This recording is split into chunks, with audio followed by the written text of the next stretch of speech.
দেশটার মধ্যে কোনো কিছু হইলে আওয়ামী লীগের দোষ হয়ে যা, আওয়ামী লীগের দোষ হয়ে যা। ওহন যে ইস্তেমার মাঠও সব আলেমুলামা অন্য যায় সংগঠিত হয়েছে, একখান হয়েছে ওই হাইরা দুইটা গ্রুপ হইয়া এই দুই গ্রুপে মারামারি করে যে নিহত হইলো লোক গুলান। এই কোন আওয়ামী লীগটা গেছে অহন কারে দোষ পায় না, আওয়ামী লীগের দোষ শুনুন না। এই এই ঘটনাটা কারা ঘটাইছে এইটার সুষ্ঠু তদন্ত হোক।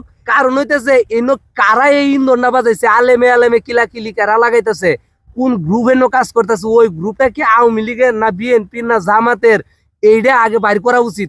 ঢালাওভাবে আওয়ামী লীগের দূষণ যেত না, কারণ আওয়ামী লীগ তো এইবাই নিপীড়িত, তারা তো জীবন লই বাঁচে না, তারা ইস্তেমাতে কাজে লাগাইবো।